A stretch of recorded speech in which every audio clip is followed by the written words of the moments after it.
सच्चिदानन्दरूपाय विश्वोत्पत्त्यादिहेतवे सच्चिदानन्दरूपाय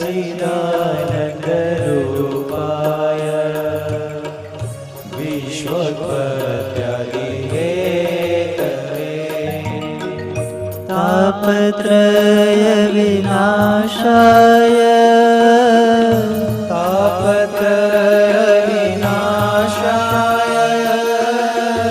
श्रीकृष्णाय वयं नमः श्रीकृष्णाय वयं नमः नमस्ते पुरुषं त्वाद्यम् ईश्वरं प्रकृते परम् नमस्ते पुरुषं वाक्यम् ईश्वरं प्रकृते परम् अलक्ष्यं सर्वभूतानाम् अलक्ष्यं सर्वभूतानाम् अन्तर्बहिरवस्थितम् अन्तर्बहिरवस्थितम् नमस्ते पुरुषं त्वाद्यम् ईश्वरं प्रकृते परम् ईश्वरं प्रकृते परम्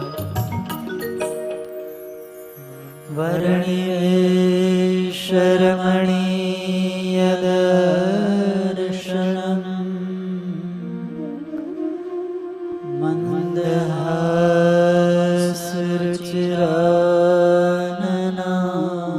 मन्दहासरुचिराननाम्बुजम् पूजितं सुरनरोत्तमेर्मुदा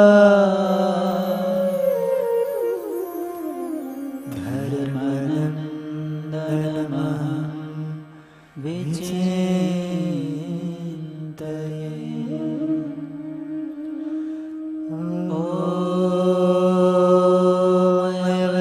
अवतारिणे श्री स्वामिनारायणाय नमो नमः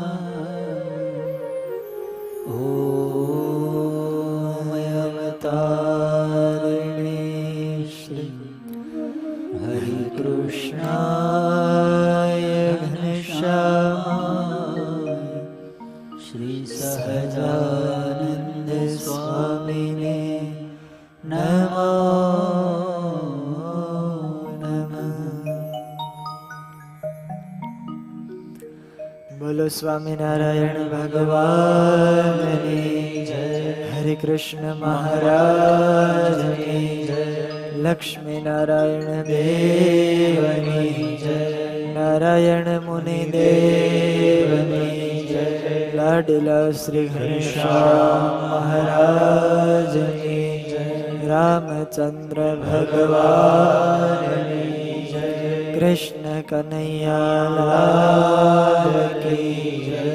विघ्न विनायक देव की जय। कष्ट भंजन देव की जय। ओम नमः पार्वती पतये हर हर महादेव हर।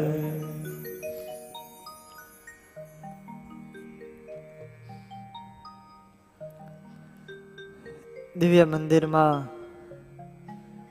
સુવર્ણ સિંહાસનમાં બિરાજમાન અખિલ હેય પ્રત્યનિક સમસ્ત કલ્યાણ ગુણાકર એવા લાડીલા શ્રી ઘનશ્યામ મહારાજ તેમજ આ દિવ્ય સભામાં ઉપસ્થિત બાલુડા શ્રી હરિકૃષ્ણ મહારાજ રાજાધિરાજ મહારાજ જેમની પ્રેરણાથી આ સુંદર કથાનું આયોજન થયું એવા સાધુ ગુણ સંપન્ન પૂજ્યપાદ ગુરુજી પૂજ્યપાદ હરિપ્રકાશદાસજી સ્વામી, પૂજ્યપાદ હરિનારાયણદાસજી સ્વામી, અધિક સર્વે બ્રહ્મનિષ્ઠ સંતો, પાર્ષદ વર્ય ભગતજી, અધિક સર્વે પાર્ષદો, તેમજ આ કથાનો જેમણે લાભ લીધો છે એવા મુખ્ય યજમાન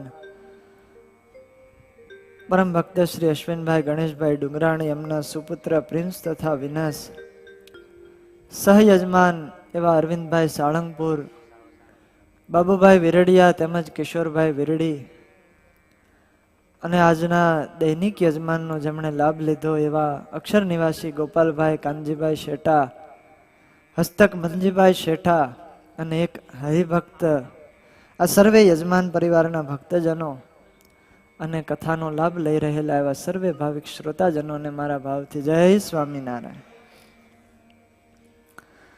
વહાલા ભક્તજનો, પવિત્ર શ્રાવણ માસમાં આપણે સૌ આ શ્રીમદ ભાગવતની કથાનું શ્રવણ કરી રહ્યા છીએ. ખૂબ આનંદ આવે છે આપણને. દિવસો કેમ પસાર થઈ ગયા એનો ખ્યાલ પણ રહ્યો નહીં. હવે માત્ર 2 જ રાત્રિ બાકી છે.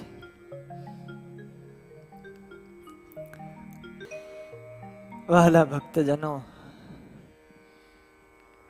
શ્રીમદ ભાગવત એનો 4th સ્કંદ,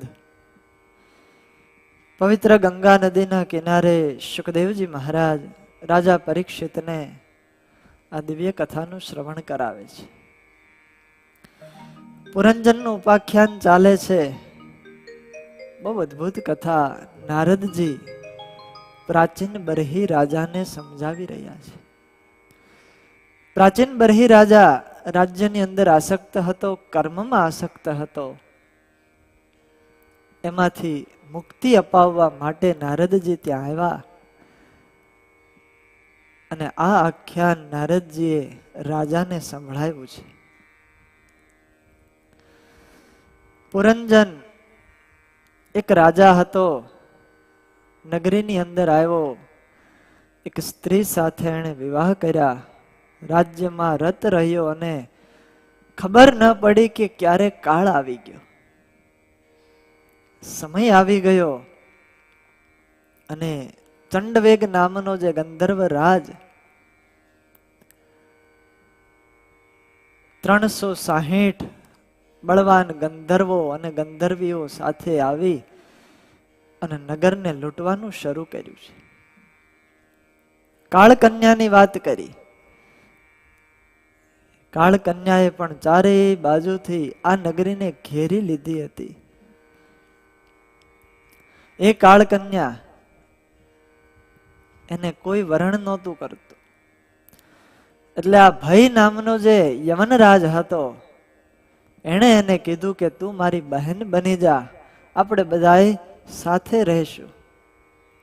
અને પછી આખું ટોળું આવી અને આ જે પુરંજનનું નગર હતું એ નગર ઉપર એને આક્રમણ કર્યું છે. અને અનેક સૈનિકો સાથે એ બધા ત્યાં આવ્યા છે. મૈત્રેય મહર્ષિ વિદુરજીને કહે છે, સૈનિકા ભય નામનો એ બર્હિષ્મંદિષ્ટકારિણ, સૈનિકા ભય નામનો એ બર્હિષ્મંદિષ્ટકારિણ, સૈનિકા ભય નામનો એ બર્હિષ્મંદિષ્ટકારિણ, સૈનિકા ભય નામનો એ બર્હિષ્મંદિષ્ટકારિણ, પ્રજ્વર કાલ કન્યા વ્યા, પ્રજ્વર કાલ કન્યા, પ્રજ્વર કાલ કન્યા વ્યા, પ્રજ્વર કાલ કન્યા, વિચેરો રવની મીમા, વિચેરો રવની મીમા, સ એક દાતુર વસા પુરંજપુરે નૃપ તૈકદાતુર ભસા પુરંજનપુરી નૃપ તૈકદાતુર ભસા પુરંજનપુરે નૃપ તૈકદાતુર ભસા પુરંજનપુરી નૃપ રુરુધુર ભોગાઢ્યા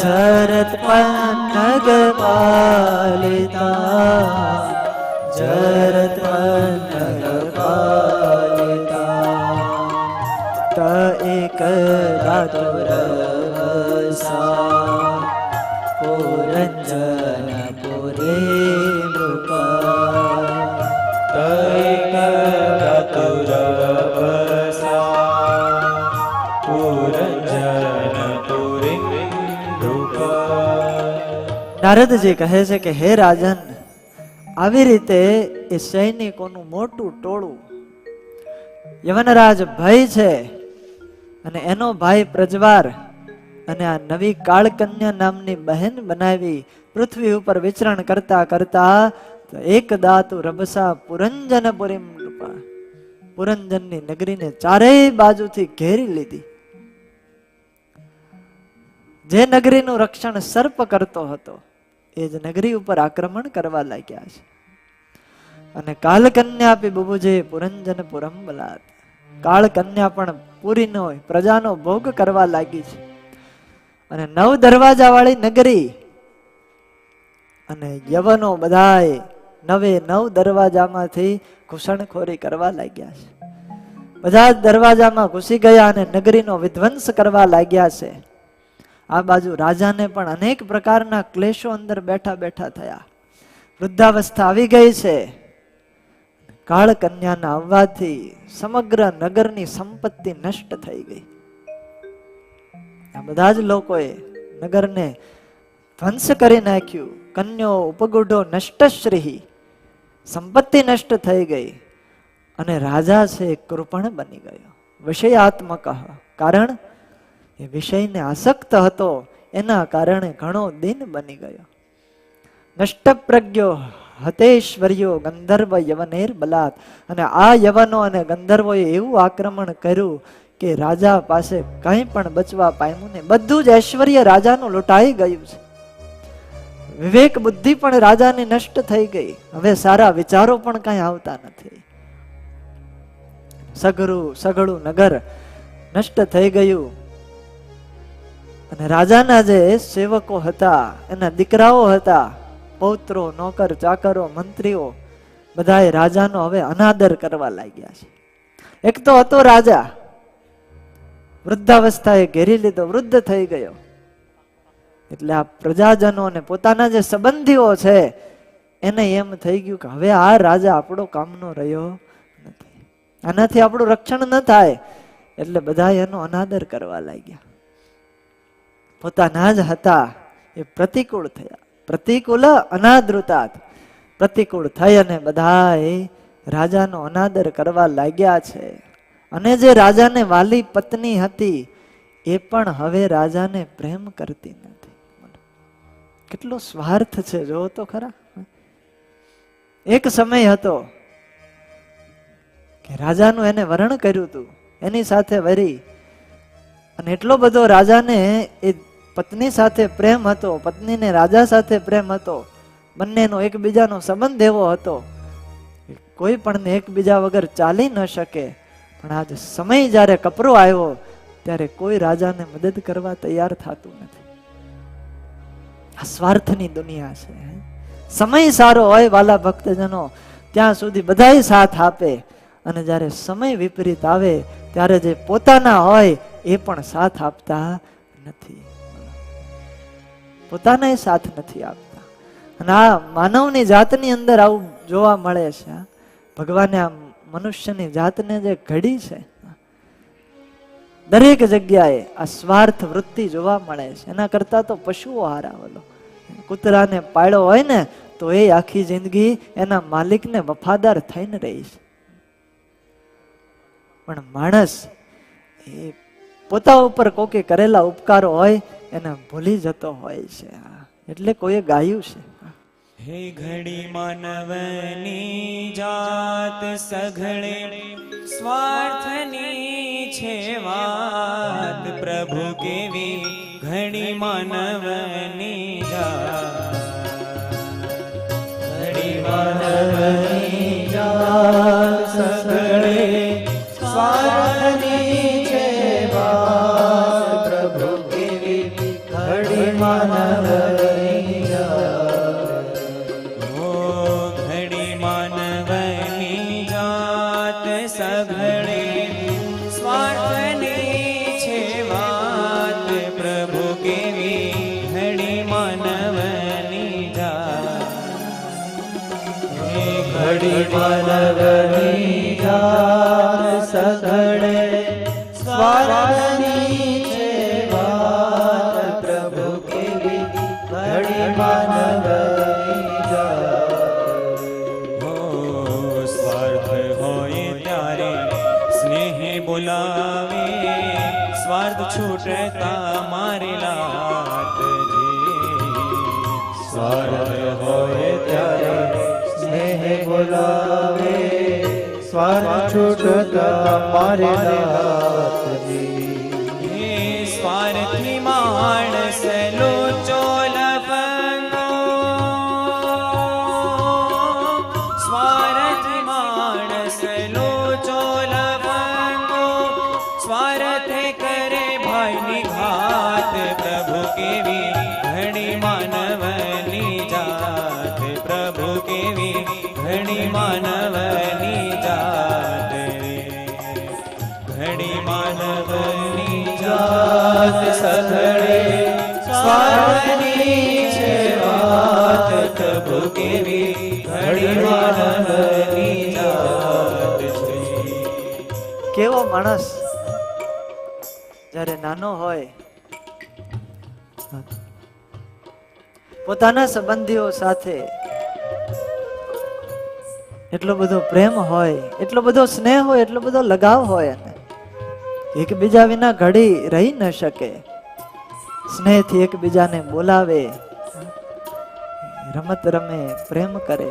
બે નાના ભાઈઓ હોય કેવા આનંદથી કિલ્લોલ કરતા હોય ને રમતા હોય, પણ એના એ જ જ્યારે મોટા થાય અને જ્યારે સ્વાર્થની વાત આવે ત્યારે પોતાના ભાઈને એ માણસ મારી નાખે છે, મોતને ઘાટ ઉતારી દે. સ્વાર્થને કારણે આ બધું થતું હોય છે. આજે દુનિયા ક્યાં પહોંચી? મા બાપનો પ્રેમ બાળકને મળતો હોય અને એ જ મા બાપ પોતાના બાળકને ઉછેરે, મોટો કરે, ભણાવે, ગણાવે, પણ જ્યારે એના લગ્ન થાય, પત્ની ઘરે આવે, પછી મા બાપનો સ્વાર્થ પૂરો થઈ જાય. અને એ જ એનો દીકરો પોતાના મા બાપને વૃદ્ધાશ્રમની અંદર મૂકી આવે. સ્વાર્થની આખી દુનિયા છે. જ્યાં જુઓ ત્યાં સ્વાર્થ જ ભર્યો છે. એટલે આ સ્વાર્થ વિના પ્રીતિ કોઈ કરતું નથી રે, કોઈ કોઈનું નથી રે. દેવાનંદ સ્વામી લખી ગયા. આ જગતની અંદર જ્યાં પણ સ્નેહ દેખાય, પ્રેમ દેખાય, કંઈક નિજી સ્વાર્થ માણસનો છુપાયેલો હોય છે, એટલે સ્નેહ કરતો હોય. અને સ્વાર્થ છૂટે એટલે પોતાના ગમે એવા સ્નેહી હોય, સગાઓ હોય, અને છોડી દે છે.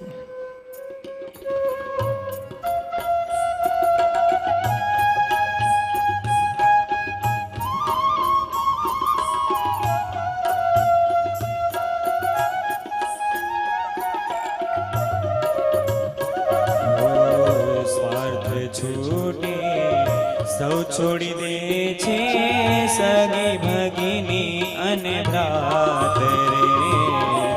સ્વાર્થ છૂટે સૌ છોડી દે સગી ભગીની અને ભ્રાત રે. સ્વાર્થમાં છે વેર જે સ્વાર્થ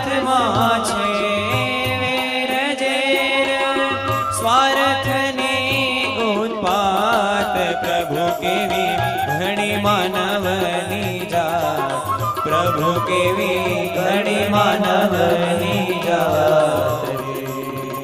ઘણી માનવની જાત સઘળે સ્વાર્થની છે વાત, પ્રભુ કેવી ઘણી માનવની જાત, પ્રભુ કેવી ઘણી માનવની જાત. જ્યાં સુધી એક વ્યક્તિને બીજા વ્યક્તિ પાસે કઈ રહેવાનું હોય, કઈ લેવા દેવાનું હોય, ત્યાં સુધી જ હળી મળીને રહે, પ્રેમથી બોલાવે. આ મતલબની આખી દુનિયા છે સાહેબ. એકબીજા વચ્ચે વ્યવહાર છે એ પણ મતલબનો છે.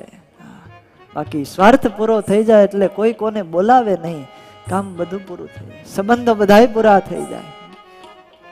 એટલે કોઈએ બહુ સરસ લખ્યું, કોણ ભલાને પૂછે છે અહીં, કોણ બુરાને પૂછે છે. કોણ ભલાને પૂછે છે અહીં, કોણ બુરાને પૂછે છે. મતલબથી બધાને નિસ્બત છે, અહીં કોણ ખરાને પૂછે છે. બધાને મતલબ સાથે વ્યવહાર છે. સાચા હિતેચ્છુ કોણ છે, એની સાથે કોઈને મતલબ નથી. અત્તર નીચોવી પછી કોણ ફૂલોની દશાને પૂછે છે. ફૂલ પાસેથી માણસ સુગંધ લઈ લઈ અત્તર બનાવે ફૂલમાંથી, અત્તર છાટે અને સુગંધ લઈ, પણ ઓલી ફૂલની દશા કઈ થઈ એ કોઈ જોતું નથી. અત્તર નીચોવી પછી કોણ ફૂલની દશાને પૂછે છે. સંજોગ ઝુકાવે છે, નહીતર અહીં કોણ ખુદાને પૂછે છે. સાહેબ, આ માનવી તો એવો છે, ભગવાન સામે જોતો નથી. આ તો સમય અને સંજોગ આવે ત્યારે એને પરાણે જવું પડતું એટલે જાતો હોય છે. બાકી ભગવાન હારે કઈ લેવા દેવા નથી. આવી માનવની જાત છે. બોલો, નિસ્બત છે બધાને, પોતપોતાનો કઈક નિજી સ્વાર્થ. એક ખેડૂત, બહુ સરસ વાત છે, મામલતદારના ખેતરમાં ગયેલો. હે મામલતદાર, ઓળા ખાવા માટે આમંત્રણ આપ્યું ને આવડો આ ગયો ખેડૂત, ખાટલો ઢાળી અને બેઠા છે. આ બાજુ ઓળા પડ્યા છે અને આ ખેડૂત પોતાના હાથે ફોલી અને એ દાણા મામલતદારને આપે છે. એના હાથ કાળા ન થવા પડે, પોતાથી ઊંચી પદવી ઉપર છે, એના હાથ કાળા ન થાય, બગડે નહીં, એટલે પોતે ફોલી ફોલીને એને આપે દાણા અને આનંદની બધી વાતો કરે. થોડો સમય પસાર થયો, ત્યાં એનો એક સેવક આવ્યો, પટ્ટાવાળો, અને એને ચિઠ્ઠી હાથમાં આપી મામલતદારને. ચિઠ્ઠી વાંચી અને ખીચામાં મૂકી દીધી.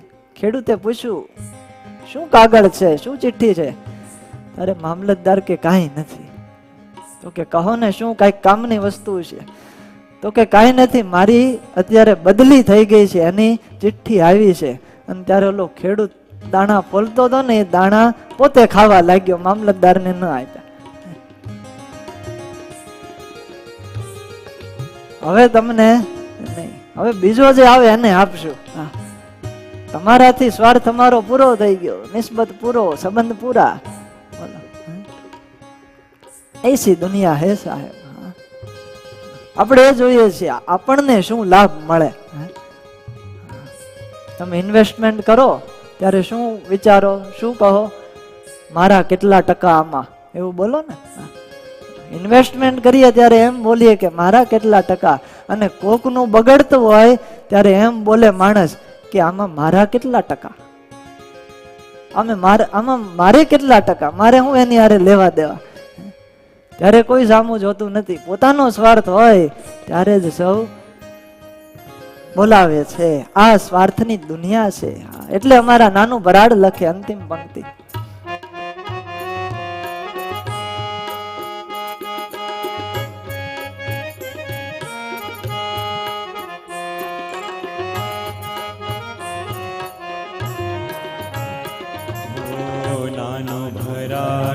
કહે સ્વાર્થિયા દુનિયા નથી કોઈને નિરાત રે.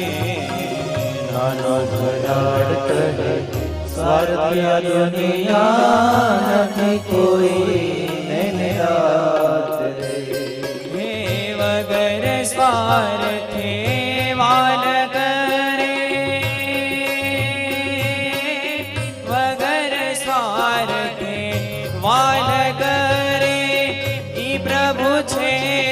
સાક્ષાત પ્રભુ કેવી ઘડી માનવની જાત, પ્રભુ કેવી ઘડી માનવની જાત રે, ઘડી માનવની જાત સઘળે સ્વાર્થની છે વાત, પ્રભુ કેવી ઘડી માનવની જાત, પ્રભુ કેવી ઘડી માનવની જાત, પ્રભુ કેવી ઘડી માનવની જાત. આ દુનિયા આખી સ્વાર્થી છે.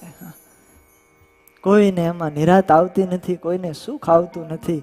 અને નિસ્વાર્થ ભાવે વાલા ભક્તજનો જીવાત્માને કોઈ ચાહતું હોય તો એ ભગવાન અને ભગવાનના સાચા સાધુ છે. એને નિસ્વાર્થ ભાવના છે અને કોઈ પ્રત્યે સ્વાર્થ નથી. અને નિસ્વાર્થ ભાવ છે ત્યારે જ આપણને સાચી હિતની વાત કરે છે, આપણું કલ્યાણ કરે છે. નિસ્વાર્થતા સાધુના હૃદયમાં છે. આજ રાજાને કોઈ બોલાવતું નથી, બધા એનો અનાદર કરે છે. શું કામ? વૃદ્ધાવસ્થા આવી ગઈ, શરીર ક્ષીણ થયું, આ હવે આપણા કામનો રહ્યો નથી. એની પત્ની પણ એને પ્રેમ કરતી બંધ થઈ ગઈ. પ્રતિકૂલાન અનાદૃતાન, અનાદર કરવા લાગ્યા છે બધાય. અને આવી રીતે પંચાલ આખો દેશ શત્રુઓના હાથમાં આવવાથી ભ્રષ્ટ થઈ ગયો. રાજાને ખૂબ ચિંતા થઈ, કોઈ ઉપાય દેખાયો નહીં. અને આવી દિશામાં છૂટા પડવાની ઈચ્છા ન હોવા છતાં પણ રાજાને વિચાર થયો, હવે આ નગરીનો ત્યાગ કરી અને જતો રહું. મજબૂર થવું પડ્યું. પણ જ્યાં જવા જાય ત્યાં ચારેય બાજુથી 9 દરવાજા હતા, પણ બધા જ દરવાજા ઓલા ઘેરી લીધા હતા. ગંધર્વો, યવનો, કાળ કન્યાએ આખા નગરને કચડી નાખી હતી. અને એટલામાં પ્રજવાર, જે યવનરાજનો ભાઈ હતો, એ પ્રજવારે નગરને આગ લગાડી દીધી. દદા હતામ પુરીમ કૃષ્ણામ ભ્રાતુ પ્રિય ચિકિત્સયા. અને બળબડ કરતી આખી નગરી બળવા લાગી. પુરંજનને દુઃખ થયું, એ નગરનું રક્ષણ મારે કરવું જોઈએ, પણ કેવી રીતે કરવું? હું સાવ અસમર્થ છું, શરીર પણ ચાલતું નથી, ભાગી જવા માટે ઈચ્છ્યું, બધા અંગો પણ શિથિલ બની ગયા. અને જતો તો ત્યાં યવનોએ એને રોકી લીધું છે. યવનોએ પકડી લીધો, અને પકડી લીધો એટલે રાજન ઉપર રૂરોદ રડવા લાગ્યો. પોતે બુદ્ધિહીન થઈ ગયેલો, પ્રેમ પાશમાં ફસાઈ ગયેલો હતો, અને હવે અંતે ચિંતા કરવા લાગ્યો છે. બોલો, આટલું બધું થયું, કોઈ પોતાને સાથ નથી આપતું, છતાંય રાજા ચિંતા કેવી કરે છે કે મારી પત્ની ઘણી સારી હતી, હવે હું પરલોકમાં જતો રહીશ તો એનું કોણ રહેશે? આવી ચિંતા કરવા લાગ્યો. એ અસહાય બની જશે, કેવી રીતે ગુજારો કરશે? એના દીકરાઓની ચિંતા થવા લાગી. મારા ચાલ્યા ગયા પછી પુત્રો પણ કેવી રીતે જીવન જીવશે? દુરંત ચિંતામાપન્નો ન લેભે તત્ પ્રતિક્રિયા. આવી ખોટી ચિંતા અને શોક એને થવા લાગ્યો. કારણ અહમ મમેતિ સ્વીકૃત્ય ગૃહેશુ કુમતિર ગૃહી. અહમ અને મમત્વ એના કારણે એ ઘરની અંદર બંધાઈ ગયેલો હતો, એને કુમતિ સૂજેલી, બુદ્ધિ જેની ફરી ગઈ. એના કારણે ચિંતા કરી. અને એ અવસ્થાની અંદર વાલા ભક્તજનો, ચિંતા તો એ કરવાની હોય કે ભગવાને આ મનુષ્ય દેહ આપ્યો, આટલા બધા વર્ષો વીતી ગયા, હજી મેં મારા કલ્યાણ સાટું કઈ કર્યું નથી. એ સમય આવી ચિંતા કરવાની હોય. પણ માણસ ચિંતા શું કરે? ધનની, પરિવારની, સંબંધીઓની, આવી બધી ચિંતાઓમાં રત હોય. બોલો, બાબા વૃદ્ધ થઈ ગયા હોય, મરણ પથારીએ પડ્યા હોય, તોય હજી વિચાર કરતા હોય દીકરાનું શું થશે. એની બધી ચિંતા હોય. ગુરુજી એમ કહેતા, એકવાર પધરામણી ગયા હતા સંતો, એટલે દાદા હતા, પથારી વશ હતા, અને સંતો ગયા ઘરે. એટલે દીકરાએ કીધું, દાદા સંતો આવ્યા, દાદા બોલ્યા, ઓલા દસ્તાવેજ થઈ ગયો કે નહીં? મરણ પથારીએ છે, દસ્તાવેજને યાદ કરે. દીકરાઓ કે હવે દસ્તાવેજને મૂકો, સાધુ આવ્યા દર્શન કરો. તો કે દસ્તાવેજ થઈ ગયો કે નહીં? એ જ રટાણ એને શરૂ રાખ્યું. બોલો, આ જીવનું કંઈક આવું છે. અંત સમય આવે ત્યારે તો ભગવાનને ભજી લેવા જોઈએ, ચિંતા એ કરવી જોઈએ. મોક્ષને અર્થે મેં કાંઈ હજી સુધી કર્યું નહીં, હવે તો કાંઈક યત્ન કરું કે મારું કલ્યાણ થાય, આગળ જતા હું સુખ્યો કેમ થઈશ, પરલોકની પ્રાપ્તિ કેમ થશે, ભગવાનનું ધામ કઈ રીતે મળશે, એવા પ્રયત્નો ને એવી ચિંતા કરવી જોઈએ. પણ અહમ અને મમત્વના કારણે રાજાને પોતાના પત્નીની, પુત્રની ને પરિવારની ચિંતા થવા લાગી. મારી પત્ની મારા વિના ભોજન નહોતી કરતી, હંમેશા મારી સેવામાં રહેતી હતી, મારી ક્યારેક ભૂલ થાય તો મને સચેત કરતી, હું બહાર જાઉં તો વિરહ વ્યાકુળ થઈ જતી, હવે મારા વિના એ કેમ જીવન જીવશે. આવી ચિંતા રાજાને થવા લાગી. અને આમ ચિંતામાં સમય પસાર થયો. એવમ કૃપણયા બુદ્ધ્યા શોચંતમ અતદર્હણમ ગ્રહિતુમ કૃત ધીરેનમ ભય નામ અભપ્યત. આવી રીતે ચિંતા કરતા કરતા રાજા અતિ દિન થયો ને ત્યાં તો ભય નામનો રાજા આવી ગયો અને રાજાને બાંધી લીધો. પશુવદ યવને રેશ, જેવી રીતે કોઈ માણસ પશુને બાંધે એવી જ રીતે ભયે આ પુરંજનને બાંધી લીધો અને ઢસડતા ઢસડતા પોતાના સ્થાન તરફ લઈ જવા લાગ્યા. આ બાજુ સાપ હતો, એ નગરીને છોડી અને સાથે ચાલવા લાગ્યો છે. સગળું નગર છિન્ન ભિન્ન થઈ ગયું અને આખું નગર પ્રકૃતિમાં લીન થઈ ગયું છે. આટલું બધું થયું છતાં પણ રાજા પુરંજને પોતાના જૂના મિત્ર કે જેના દ્વારા પોતે પહેલા સુખી હતો એ મિત્રને યાદ નથી કર્યો, ભૂલી ગયો છે હાવ. માણસની આ જ દશા છે. રામાયણ વાંચો, કથા આવે, રામ પરમાત્મા વનવાસ દરમિયાન સીતાની શોધમાં જતા હતા. સુગ્રીવ એનો મેળાપ થયો અને એની ઈચ્છા એવી હતી, વાલી અને સુગ્રીવને વેર હતું, કોઈ પણ પ્રકારે ભગવાન જો એ વાલીને મારે અને સુગ્રીવની મદદ કરે તો સુગ્રીવ કહે હું સીતાજીને શોધવામાં તમારી મદદ કરું. આવી વાટાઘાટ થઈ અને અંતે ભગવાન રામચંદ્રજી દ્વારા વાલી મરાયો અને આ બાજુ રાજ્ય સુગ્રીવના હાથમાં આવ્યું. સુગ્રીવ રાજા થયો અને રાજ ભોગવવા લાગ્યો. આ બાજુ લક્ષ્મણ અને રામચંદ્ર ભગવાન વનની અંદર છે. સુગ્રીવ પોતે રાજમાં એવો આસક્ત થઈ ગયો કે પોતે આપેલું વચન ભૂલી ગયો. મેં ભગવાનને એટલા માટે મદદ માંગી હતી ભગવાન પાસે કે હું એની મદદ કરું, પણ સુગ્રીવ સાવ ભૂલી ગયો. ઘણો સમય પસાર થયો પણ છતાંય સુગ્રીવને યાદ ન આવ્યું. અને અંતે પછી રામચંદ્ર ભગવાન એણે લક્ષ્મણને કીધું, લક્ષ્મણ ગયા સુગ્રીવ પાસે ત્યારે એને યાદ આવ્યું કે આ માટે મને ભગવાને મદદ કરી હતી અને મારે એની મદદ હવે કરવાની હતી. બોલો, એ હું હાવ ભૂલી ગયો. જીવનું આવું છે. આજ રાજા પુરંજન પણ પોતાના મિત્રને ભૂલી ગયો છે, યાદ નથી કરતો. અને તે રાજા યજ્ઞની અંદર જેટલા પશુઓની હિંસા કરેલી હતી એ બધા જ પશુઓ ક્રોધપૂર્વક એને આપેલી પીડાઓને યાદ કરી અને કુહાડાથી કાપવા લાગ્યા છે. ઓલા તો દુઃખ આપતા હતા, આ વળી બીજા આવ્યા પાછા મારવા માટે. અને આવી રીતે નિરંતર રાજા કષ્ટ ભોગવતો રહ્યો. અને રાજા કષ્ટ ભોગવે છે એનું કારણ પ્રમદા સંગ દૂષિત, સ્ત્રીમાં આસક્તિ હતી, એના કારણે રાજાની આવી દુર્ગતિ થઈ છે. પુરંજનીનું સ્મરણ કરતો હતો અને એ સ્મરણ કરતા કરતા સ્ત્રીમાં એટલું બધું હેત, એટલી બધી આસક્તિ કે પોતાની પત્નીનું સ્મરણ કરતા કરતા પુરંજનનું મૃત્યુ થયું.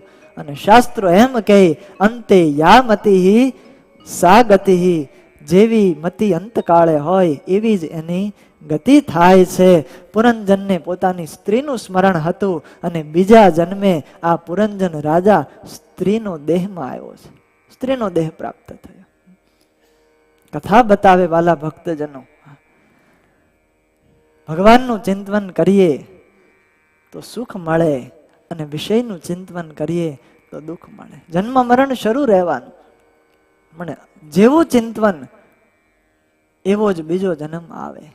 બે કથા ભાગવતની, એક આ પુરંજનની ને બીજી પંચમ સ્કંદમાં ભરતજીનું આખ્યાન મહારાજે ચમત્કારી બતાવ્યું. ભરતજી મોટા ભગવાનના ભક્ત હતા.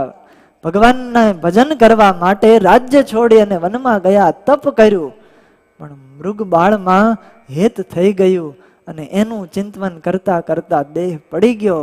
બીજો જન્મ મૃગના પેટે આવ્યો, મૃગલું બનવું પડ્યું. એક વસ્તુમાં ખાલી આસક્તિ થઈ.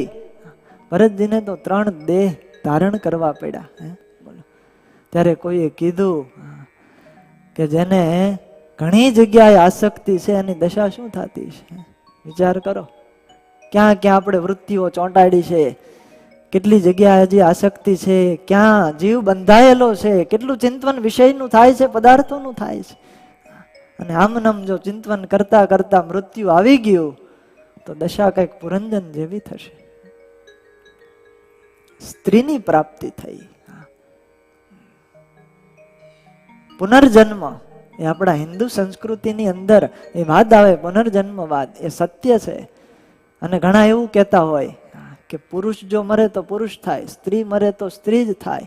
પણ એવું હોતું નથી. એ તો જેવું ચિંતન કરે એવો એ બને છે. એના કર્મ પ્રમાણે એને ભગવાન દેહ આપે છે. આ કથા ભાગવતની અંદર લખાઈ ગઈ. પુરુષ હોય સ્ત્રી પણ થઈ શકે, સ્ત્રી હોય પુરુષ પણ થઈ શકે છે, પશુ પણ થઈ શકે છે. જીવ એકનો એક હોય, દેહ બદલાય છે. બીજા જન્મે તે વિદર્ભ રાજાને ત્યાં સુંદર પુત્રી બની અને જન્મો છે અને એનું નામ વૈદર્ભી થયું છે. તામેવ મનસા ગૃહણ બભુવ પ્રમદોત્તમા. તામેવ મનસા ગૃહણ બભુવ પ્રમદોત્તમા. તામેવ મનસા ગૃહણ બભુવ પ્રમદોત્તમા. તામેવ મનસા ગૃહણ બભુવ પ્રમદોત્તમા. અનંતરં વિદર્ભસ્ય અનંતરં વિદર્ભસ્ય અનંતરં વિદર્ભસ્ય અનંતરં વિદર્ભસ્ય રાજસિંહસ્ય વેશ્મની રાજસિંહસ્ય વેશ્મની. તામેવ મનસા ગૃહણ બભુવ પ્રમદોત્તમા. તામેવ મનસા ગૃહણ બભુવ પ્રમદોત્તમા. નારદજી કહે છે કે હે રાજન, એ પુરંજનનું મૃત્યુ થયું અને પછી વિદર્ભ રાજાને ત્યાં દીકરી બનીને આવ્યો. ધીરે ધીરે ઉંમર થઈ, લગ્નને યોગ્ય થઈ અને ત્યારે વિદર્ભના રાજા એણે આદેશ કર્યો, જે કોઈ પણ શૂરવીર હોય એની સાથે મારી દીકરીના વિવાહ કરીશ. અને ત્યારે મલયધ્વજ નામના રાજા બધાય રાજાઓને જીત્યા અને શૂરવીર બન્યા અને એની સાથે આ વૈદર્ભીના વિવાહ થયા છે. મલયધ્વજ રાજા સાથે વિવાહ થયા અને રાજની અંદર આવ્યા. ધીરે ધીરે એના થકી એક પુત્રી થઈ અને 7 પુત્રો થયા છે, જે દ્રાવિડ દેશના 7 રાજા થયા. અને મલયધ્વજની જે પહેલી દીકરી હતી એ વ્રત નિયમ અને ટેકવાળી હતી. એના વિવાહ અગત્ય ઋષિ સાથે થયા હતા.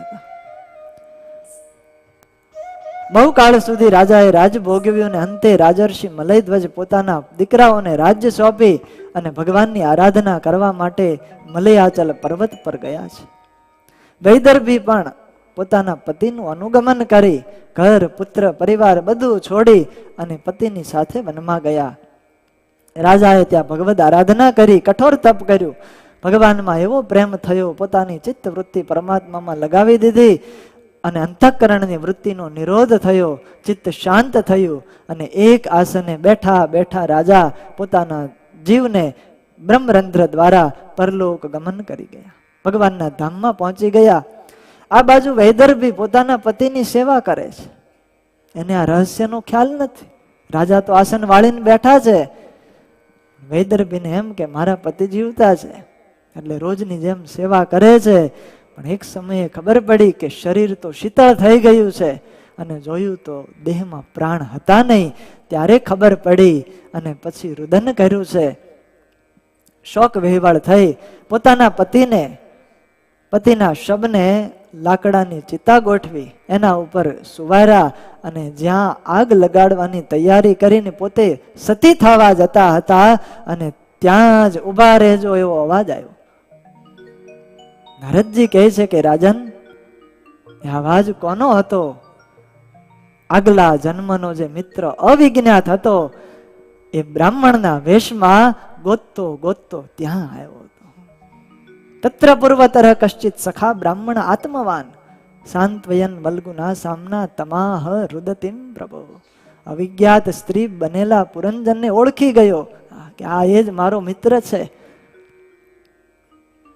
પણ આ જે સ્ત્રી હતી એ આ મિત્રને ઓળખી ન શક્યા. પેલા નહોતા ઓળખ્યા, હવે તો ક્યાંથી ઓળખે? એટલે આ મિત્રે કીધું છે બ્રાહ્મણના વેશમાં આવી, અરે મિત્ર कैसे हो और ये किसके साथ सती हो रहे हो? પુરંજને કીધું, સ્ત્રીના વેશમાં છે, એણે કીધું કે તું કોણ છે? અને એક પતિવ્રતા સ્ત્રી પોતાના પતિની પાછળ સતી થવાની તૈયારી કરી રહે છે ને એને તું રોક છો અને તું મને મિત્ર કહે છો. તું છો કોણ એ તો મને કે, કારણ કે મારા પતિ સિવાય હું બીજા કોઈને ઓળખતી નથી.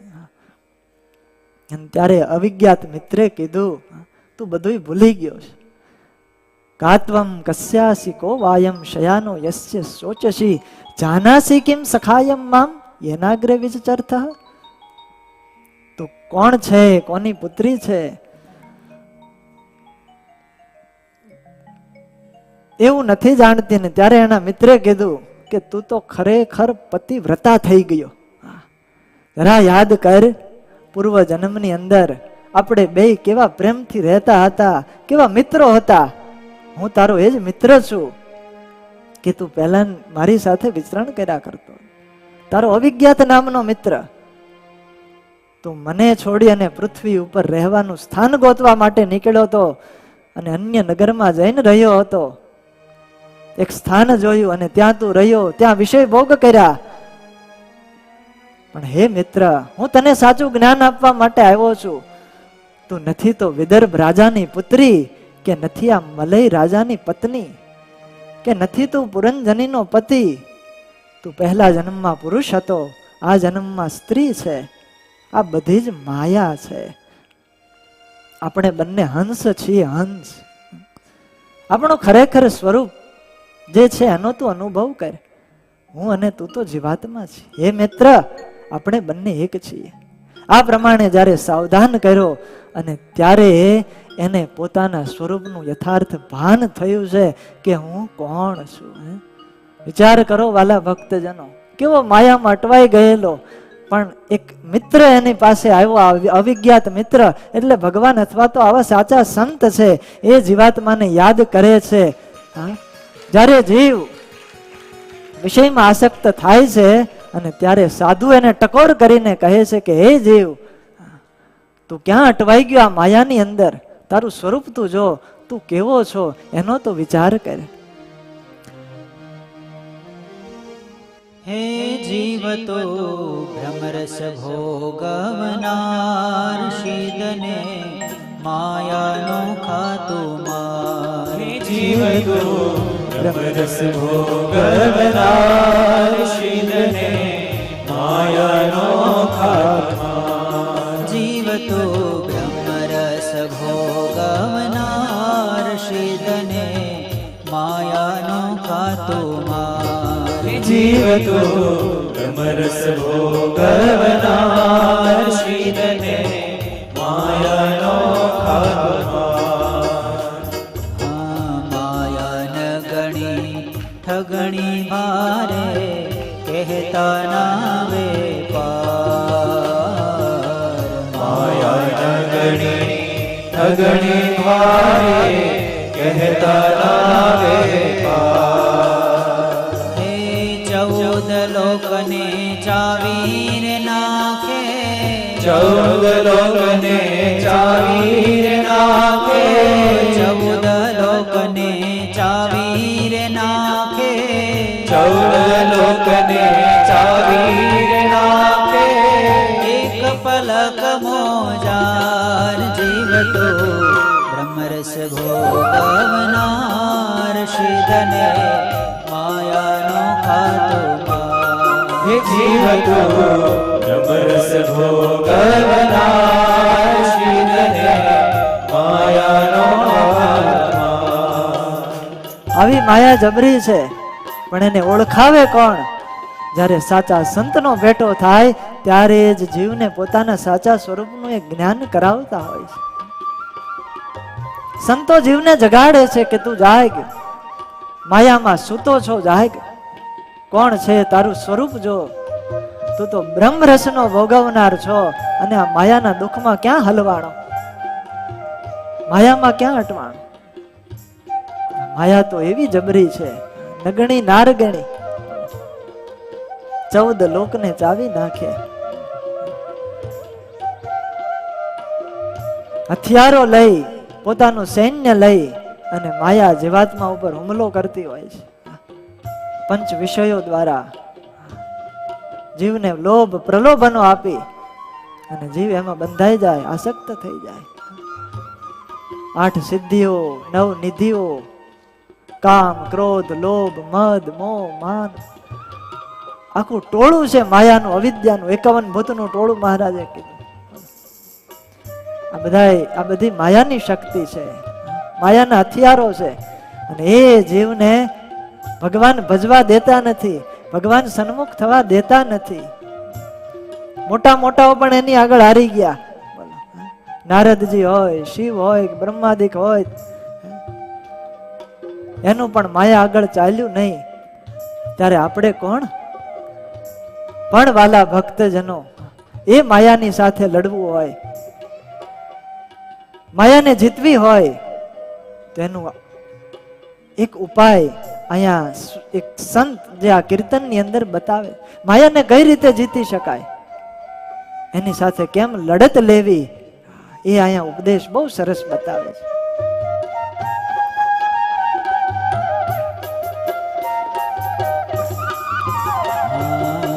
નિજ બળથી લડવું એ સાથે કઠણ કામ આવા, નિજ બળથી લડવું એ સાથે કઠણ કામ આવા.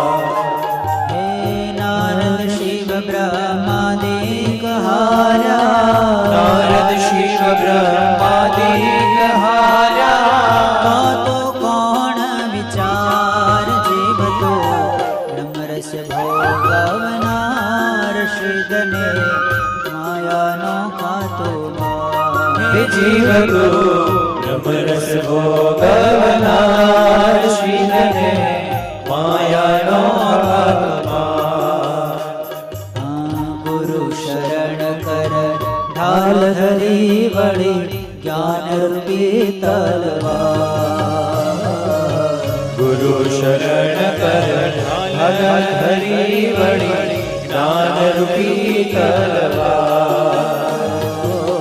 ગુરુ શરણ કર ઢાલ ધરી વળી જ્ઞાન રૂપી તલવાર.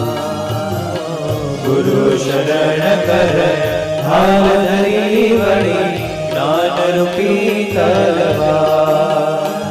હે ભજન ફોજ લઈ ચાલો રે જીવડા, ભજન ફોજ લઈ ચાલો રે જીવડા, ભજન ફોજ લઈ ચાલો રે જીવડા, ભજન ફોજ લઈ ચાલો રે જીવડા. લડશો ત્યાં બહુવાર જીવ તો બ્રહ્મરસ ભોગવનાર શિદને માયાનો ખાતો માર. હે જીવ તું બ્રહ્મરસ ભોગવનાર શ્રીધને માયાનો આત્મા. આપણું બળ એમાં કામ લાગી શકે એમ નથી માયાની આગળ. તો એનો ઉપાય શું? લડવું હોય તો ગુરુ શરણ કર ઢાલ ધરી અને જ્ઞાન રૂપી તલવાર. કોઈ એવા સદગુરુનો આશરો સ્વીકારો, એ આપણને જ્ઞાન આપે. એ જ્ઞાન રૂપી ઢાલ છે અને જ્ઞાન રૂપી તલવાર છે. અને ભજનની ફોજ લઈ અને જ્યારે જીવ જાય છે લડવા માટે, ત્યારે માયા પણ એ હારી જાય છે ભગવાનના ભક્તની આગળ. સદગુરુનો આશરો હોવો જોઈએ, ધર ટેક હોવી જોઈએ. બાકી કાયરનું કામ નથી. આ તો યુદ્ધ ભૂમિ છે, રણ મેદાન છે. ને પાછા પગલા ભરે એનું કામ નથી. એ તો કાયર કહેવાય. અહીંયા તો સાચા શુરવીર થવું પડે, ખરેખરા થઈને મંડાવવું પડે, ત્યારે માયાની સામે લડી શકાય છે. સંત લખે, હિંમત ધરી રણમાં પડશો ને ડરશો નહીં લગાર, અને પાછા પગલા કેદી નવ ભરશો તો તમે થઈ જાશો ભવની પાર. ભવ પાર પહોંચી જશો, પણ લડવું પડશે. અને આ લડતની અંદર આપણી કસોટી છે કે આપણે કઈ બાજુ છીએ, માયા બાજુ છીએ કે સંત બાજુ છીએ. જગત જીવમાં બે શબ્દો છે, એક કુસંગીના શબ્દો છે અને એક સંતના શબ્દો છે. બંને વચ્ચે લડાઈ થાય છે. પણ લડાઈની અંદર જ્યારે જીવ ભલે હારી જાય, પણ જો લડત શરૂ રાખે અને એમાં મરી જાય તો એ યોગી થાય છે. બીજા જન્મે યોગ ભ્રષ્ટ જીવ થાય અને અંતે તો ભગવાનના ધામને પામે છે. અને શુરવીર કોઈ હોય અને માયાની આગળ એ પોતે જીતી જાય તો એના એ દેહે એને ભગવાનનું ધામ મળતું હોય છે, પરમાત્માના ધામમાં પહોંચી જાય. પણ લડત લેવી પડે. અને આ જીવાત્માની કસોટી ખરી છે. અંતિમ શબ્દ થશે કસોટી ખરી તમારી તોરે જે કીર્તા. થશે કસોટી ખરી તમારી તોરે જે કીર્તા. હે દાસ હરિનો સ્વામી દેશે, દાસ હરિનો સ્વામી દેશે, દાસ હરિનો સ્વામી દેશે, દાસ હરિનો સ્વામી દેશે. બ્રહ્મરસનો ભંડાર જીવ તો બ્રહ્મરસ ભોગવનાર શીતને માયાનો ખાતુમાં. હે જીવ તો બ્રહ્મરસ ભોગવનાર શીતને માયાનો ખાતુમાં. જીવ તો બ્રહ્મરસ ભોગવનાર શીતને માયાનો ખાતુમાં. હે જીવ તો બ્રહ્મરસ ભોગવનાર શીતને માયાનો ખાતુમાં. આ પરીક્ષા લેવાય અને જો પરીક્ષાની અંદર પાસ થઈ જાય તો દાસ હરિનો સ્વામી દેશે બ્રહ્મ રસનો ભંડાર. સુખ સુખ અને સુખ પછી મળશે, પણ લડાઈ લેવી પડે. પણ આ જ્ઞાન કોણ આપે? જીવ તો અજ્ઞાન અવસ્થામાં પડ્યો છે, માયાની અંદર સૂતેલો છે. એને જગાડે કોણ? સંત છે એ જગાડે છે. અને મારા તમારા વાલા ભક્તજનો, બહુ મોટા આપણા ભાગ્ય કહેવાય કે આપણને જગાડનારા એવા સાધુ મળી ગયા. આપણને સાચું જ્ઞાન કરાવે છે, સાચી ઓળખાણ અપાવે છે. દેહ અને આત્માને જુદા પાડી આત્માનું કલ્યાણ કેમ થાય એના ઉપાયો મને તમને આ સભા મંડપમાંથી શીખવા મળે છે. એ બહુ મોટા ભાગ્યની વાત છે. સંત જ જીવનું સાચું શ્રેય કરી શકે છે, એ જ જીવનું કલ્યાણ કરે, એ જ ઓળખાવે. આજ રાજા પુરંજનને અવિજ્ઞાત મિત્ર મળ્યા છે, ભલે બીજા જન્મે મળ્યા, પણ એનો ભેટો થયો અને જ્ઞાન કરાયું, ઓળખાણ કરાવી કે તું કોણ છો, વિચાર કર, યાદ કર, તું તો જીવ છો.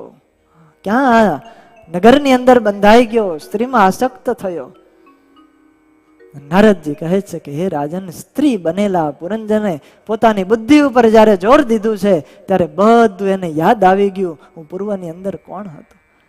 અને સામે ઉભેલા બ્રાહ્મણને પણ ઓળખી ગયો કે આ તો મારો જૂનો મિત્ર છે, એ મારું હિત કરવા માટે આવ્યો છે. અને બંને પછી એકબીજાને બાથમાં ઘાલીને મળ્યા છે અને બધું જ છોડી અને શાશ્વત સુખના અનુભોગી થયા છે. સુખેથી પછી રહેવા લાગ્યા. નારદજી કહે છે કે હે પ્રાચીન બરહી રાજા, આવી રીતે મેં તને પરોક્ષ રૂપે આત્મજ્ઞાનનું દર્શન કરાયું, કારણ કે પરોક્ષ પ્રિયા હિ દેવાહા પરોક્ષ પ્રિયા હિ દેવા. દેવતાઓ તો પરોક્ષને પ્રિય છે, એને પરોક્ષ વર્ણન પ્રિય છે. આવી રીતે નારદજીએ આ પુરંજનનું આખ્યાન સંભળાયું. આપણે બધાએ સાંભળ્યું. તમને સમજાયું? હા કે ના? કેટલાને સમજાણું? આ માંગણી ઊંચી કરો. બધાને સમજાયું. ધન્યવાદ દેવા પડે તમને. હું સમજાણું? હવે એ પ્રશ્ન કરો. આમાંથી સમજાયું શું? હા, તમને બધા સમજાવી ગયું, પણ પ્રાચીન બરી નથી સમજાણું હજી. નારદજીએ કથા પૂરી કરી અને તરત પ્રશ્ન કર્યો, ભગવંસ્તે વચો અસ્માભીર ન સમ્યક અવગમ્યતે કવયસ્તદ વિજાનંતી નવ્યમ કર્મ મોહિતા. હે ઋષિવર, આપે આખ્યાન કીધું બહુ સારું છે, પણ આમાં કાંઈ ખબર પડી નહીં, મને કાંઈ સમજાણું નહીં, કંઈક સમજાય એવી કૃપા કરો. અને ત્યારે નારદજી કહે છે કે સાંભળો રાજન, આ જે રાજાની વાત છે, પુરંજનની વાત, એ પુરંજન એટલે બીજું કોઈ નહીં, એ જીવાત્મા છે. આપણી બધાની આ વાત હતી. આ પુરંજન એટલે આપણે જ જીવ છીએ. એક પ્રેઝન્ટેશન દ્વારા આખી તમને વિગત સમજાવી દો એટલે આખું ખ્યાલ આવી જાય કે કઈ રીતે છે. નારદજી આ બધું કહે છે. પુરંજન કોણ છે? પુરંજન એટલે જીવાત્મા છે. પુરમ શરીરમ જનયતિ ઇતિ પુરંજન. જે આ શરીરની અંદર રહેલો છે એને પુરંજન કહેવાય, જીવ કહેવાય. અને અવિજ્ઞાત જે છે એનો મિત્ર, એ મિત્ર એટલે બીજું કોઈ નહીં પણ પરમાત્મા છે. અકારો વાસુદેવ અવિજ્ઞાતમ નામ યસ્ય સ અવિજ્ઞાત. અવિજ્ઞાત એટલે ભગવાન છે, અથવા તો સાચા સંત ગણી લો. કર્માનુસાર આ પુરંજન રાજા પોતાના મિત્રથી વિખૂટો પડી અને ઘર ગોતવા માટે ગયેલો. કેટલાય નગરો એણે ફર્યા, પણ ક્યાંય સારું ઘર મળ્યું નહીં. એવી જ રીતે કર્માનુસાર જીવાત્મા અનેક નાના મોટા લાખો શહેરોની અંદર રખડે છે. એ શહેરો એટલે લાખો શહેર, એ 84 લાખ યોનિઓ છે. કીડી, મચ્છર, નાના નાના કીટ, હાથી, ઘોડા, આ બધા મોટા પશુઓ, આ 84 લાખ યોનીમાં જીવ ભટકીને આવે, ક્યાંય સુખ મનાય નહીં, રહેવા માટે ક્યાંય વ્યવસ્થા ન હોય, એનું મન ન માને. અને પછી અંતે ક્યાં આવે? 9 દરવાજા વાળું મોટું નગર. એ 9 દરવાજા વાળું નગર એટલે આપણું શરીર છે. શરીરની અંદર 9 દ્વાર છે. 2 આંખ, 2 કાન, 2 નાક, 1 મુખ, મળદ્વાર અને મૂત્રદ્વાર. આ 9 દ્વાર, નવદ્વારે પૂરે દેહી. 9 દરવાજાનું આ નગર એટલે કે શરીર છે. રાજા આજ દરવાજામાંથી બીજા રાજ્યની અંદર જતો હતો ને. 5 દરવાજા પૂર્વમાં હતા, 1 દક્ષિણમાં ને 1 ઉત્તરમાં. બોલો, એ 5 દરવાજા પૂર્વના એટલે આ 2 આંખ, 2 નાક અને 1 મુખ. બધી જગ્યાએ એક એક મિત્રને હારે લઈ જતો, પણ એક દરવાજો એવો હતો જ્યાં 2 ને હારે લઈને જતો. 2 રાજમાં એ આ મુખ છે. એક જ દરવાજો, પણ બોલવાનું કામ થાય અને રસના સ્વાદનું કામ પણ થાય છે. આ એક દરવાજાની અંદર 2 કામ થાય. આવી રીતે જીવાત્મા આ 9 દ્વારેથી બહાર નીકળી અને અનંત પ્રકારના વિષયો ભોગવે છે. અને રાજા પછી આગળ જતા જતા એક સુંદરીને મળ્યો. સામે સુંદરી આવી. એ સુંદરી સ્ત્રી એટલે કે માણસની બુદ્ધિ છે. એ બુદ્ધિ સાથે એના વિવાહ થયા છે. શરીર ધારણ કરાવવામાં કારણરૂપ છે જ બુદ્ધિ છે, અને એનું જ રાજ છે બુદ્ધિનું. અને જે એની સાથે 10 સેવકો હતા, સ્ત્રીની સાથે. 10 સેવકો એટલે 10 ઇન્દ્રિયો છે, 5 કર્મેન્દ્રિય અને 5 જ્ઞાનેન્દ્રિય છે. અને એક સેનાપતિ હતો મુખ્યો. એ સેનાપતિ મુખ્યો એટલે કે આપણું મન છે. સેનાપતિ ન હોય તો સૈનિકો કઈ કામ ન કરે. આપણે ભલે અહીંયા બેઠા હોય પણ મનજીભાઈ ક્યાંય આટા મારવા જતા રહે તો કથામાં ટપ્પો ન પડે, કોણ પુરંજન ને કોણ નગરી કાંઈ ખબર ના પડે. સેનાપતિ હારે જોઈએ. આ મન છે એ સેનાપતિ છે. અને એની અનેક પત્નીઓ છે. આજે 10 સેવકો હતા, એ 10 સેવકોની અનેક પત્નીઓ એટલે કે આ ઇન્દ્રિયો અને મનની અનેક વૃત્તિઓ છે. એ વૃત્તિ દ્વારા જીવ વિષય ભોગવે છે. અને આ બધાનું રક્ષણ એક સર્પ કરતો હતો. મોટો જબરો સર્પ, 5 ફેણા વાળો હતો. એ સર્પ એટલે જીવના 5 પ્રાણ છે. પાન અપાન વ્યાન સમાન ને ઉદાન. એ સ્ત્રી જ્યારે સુઈ જતી હતી, નગરના બધા લોકો સુઈ જતા હતા, ત્યારે સર્પ રક્ષા કરતો હતો. એ જાગતો હોય જ્યારે આપણે બધા સુઈ જઈએ, પણ આજે વાયુ છે તો શરૂ હોય, શ્વાસ તો શરૂ હોય. સર્પ એટલે કે પ્રાણ છે. અને પછી એ બુદ્ધિના અને જીવના લગ્ન થાય. જીવ છે બુદ્ધિની અંદર એવો આસક્ત થઈ જાય, એ બુદ્ધિ એમ કે ભોજન કરવું છે તો ભોજન કરે, ગાવું છે તો ગાય, રડવું છે તો રડવા લાગે, હસવું છે તો હસવા લાગે. બુદ્ધિ કે એમ પ્રમાણે આ બધું કરતો જાય. એટલે કે આપણે બધા બુદ્ધિના દાસ બન્યા છીએ. બોલો, છીએ તો રાજા પણ એના દાસ બની ગયા. એ જેમ કહે એમ કરીએ. અને પછી રાજા રથ ઉપર આરૂઢ થઈ અને જંગલની અંદર જતો. એ રથનું સરસ વર્ણન છે. એ રથ એ શરીર છે, ઇન્દ્રિયો છે એ ઘોડાઓ છે, જે લગામ છે મન છે, બુદ્ધિ એની સારથી છે, વિષયો આયુધ છે. અને આ રથ ઉપર બેસી અને જીવાત્મા મૃગ તૃષ્ણા જેવા મિથ્યા વિષયો તરફ આ જીવ દોટ મૂકે છે, દોડે છે. ત્યારબાદ રાજાની આયુષ્ય પસાર થઈ અને કાળકન્યા આવી ગઈ.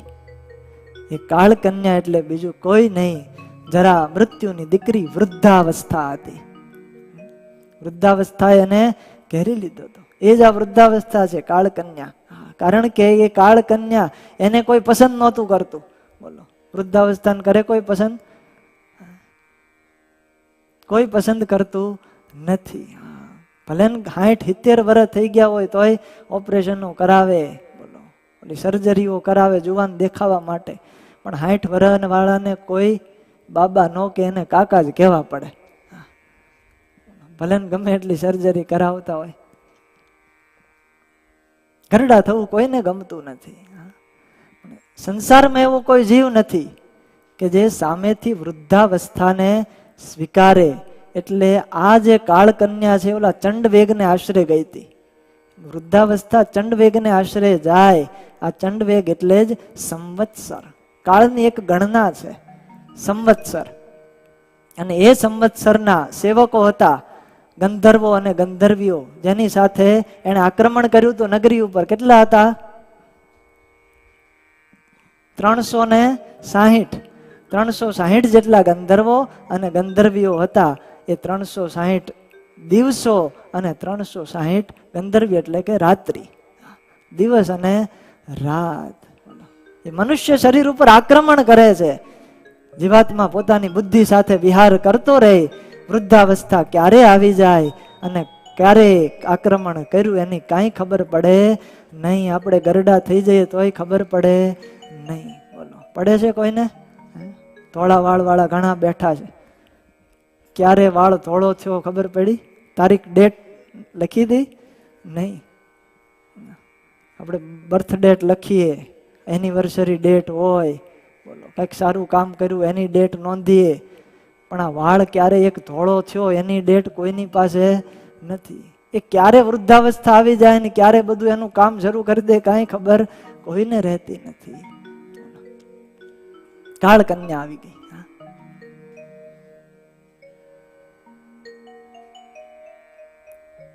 અને પછી ધીરે ધીરે નગરી લૂંટાતી ગઈ, શરીર ક્ષીણ થતું ગયું. અને પછી એનું મૃત્યુ થયું. બીજા જન્મે ઓલો જે અવિજ્ઞાત આવ્યો હતો ને, એ જ અવિજ્ઞાત એટલે કે સંતો અને ભગવાનનું સાક્ષાત સ્વરૂપ છે. એ જીવાત્માની પાસે આવે છે પછી અને જીવને સમજાવે છે. બ્રાહ્મણના વેશમાં આવી અને આ સાધુ હાથ પકડી અને આપણને સમજાવે છે કે તારું સાચું સ્વરૂપ આ છે, તું તને ઓળખ, હું તારો મિત્ર છું, સાથે રહેનારો છું. કારણ કે ભગવાન ને સાધુ એ જ જીવના સાચા સગા છે. એ સાચી વાત કરે છે. એ આપણા હૃદયની નજીક રહેલા છે. તું મને ઓળખ, તું તો માયાનો પૂજારી થઈ ગયો છો. આગળની તને કાંઈ ખબર નથી. इन ईट पत्थरों को ही घर बनाए बैठा है, जिस घर में तू घूमने निकला उस घर को ही भूल बैठा है. તું બધું ભૂલી ગયો, માટે વિચાર કર. અને પુરંજનને પોતાનું સ્વરૂપ ઓળખાયું ત્યારે એને પસ્તાવો થયો કે હું કોણ છું. કેવો સુખ્યો હતો ને કેવો થઈ ગયો. માટે આનો વિચાર કરવો. આ પુરંજનની આખી કથા હતી. હવે સમજાણી? હવે ખબર પડી આ તો આપણી જ હતી. પુરંજન એ જીવાત્મા છે.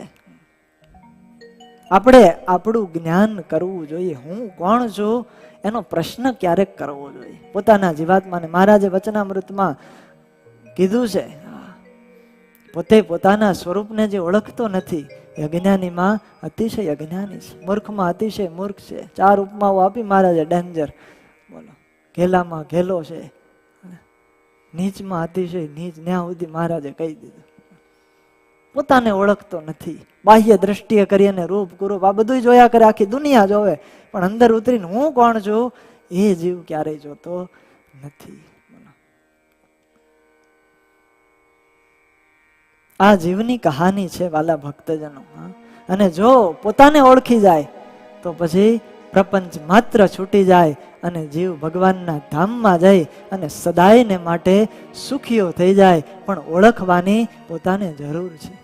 જ્યાં સુધી આ ખોળિયાની અંદર પ્રાણ છે ત્યાં સુધી પોતાનું સ્વરૂપ ઓળખી અને સદમાર્ગે જીવન વિતાવીએ તો જીવનું સારું થશે.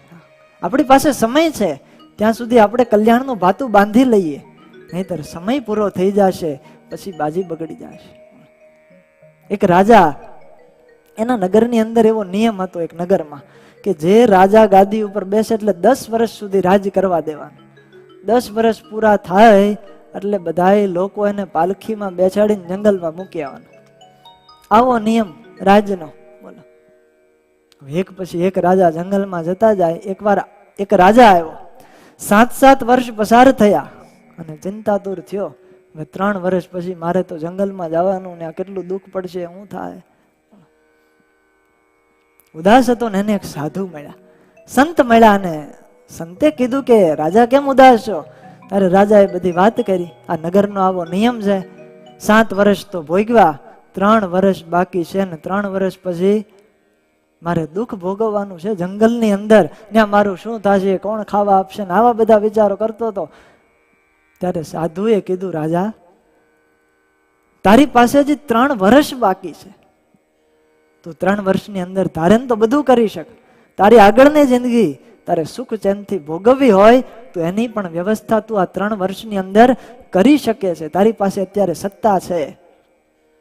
કેવી રીતે? અને સંતે ઉપાય બતાવ્યો. સંતે કીધું કે તું રાજા છે, નોકરોને કે જંગલમાં જ્યાં તારે રહેવાનું છે એ જ જંગલની અંદર બધી વ્યવસ્થાઓ ઊભી કરી દે. આની કરતા તું મોટો મહેલ ત્યાં જંગલની અંદર બનાવ્યો ને સારું સારું ખાવા પીવાનું, મોજ શોખના સાધનો જે કાંઈ જોતું હોય એની વ્યવસ્થા તું અત્યારથી કરવા માંડ. અને જ્યારે 10 વર્ષ પૂરા થશે ને ત્યારે જંગલમાં તારે જવાનું થશે ત્યારે તને દુઃખ નહીં પડે, કારણ તે તારો સુખ તે જાતે જ ઊભું કરી લીધું હશે. બોલો. અને આમ સંતે કીધું અને રાજાએ બધી તૈયારી કરી. 3 વર્ષની અંદર તો આ જે રાજ હતું એના કરતા અનેક ગણું મોટું રાજ, સમૃદ્ધિ વાળું, ત્યાં ઊભું કરી દીધું. પોતાના સેવકોને લગાવી દીધા કામે. અને 10 વર્ષ પૂરા થયા, નગરજનો પાલખીમાં એને જંગલમાં મૂકી ગયા. ને રાજાને ખબર જ હતી આપણે નગર બનાવ્યું છે. નગરની અંદર જઈને પાછો રાજ કરવા લાગ્યો ને સુખ ભોગવવા લાગ્યો. એમ વાલા ભક્તજનો, મારીને તમારી પાસે થોડો સમય છે, હજી ભલે કહી ન શકીએ કેટલો છે, પણ છે ખરા. પણ એ સમયનો સદુપયોગ કરી અને આપણે આગળનું ભાતું બાંધી લેવું જોઈએ અને અક્ષરધામમાં રહેવાય એવું આ જન્મમાં કરી લેવું જોઈએ. એ આ પુરંજનની કથા વાલા ભક્તજનો આપણને શીખવાડે છે. બાકીની જે કથા છે એ વાલા ભક્તજનો આપણે આવતીકાલે સાંભળશું. અત્યારે કથાને વિરામ આપીએ. બોલો સ્વામિનારાયણ ભગવાન, કૃષ્ણ કનૈયા લાલ.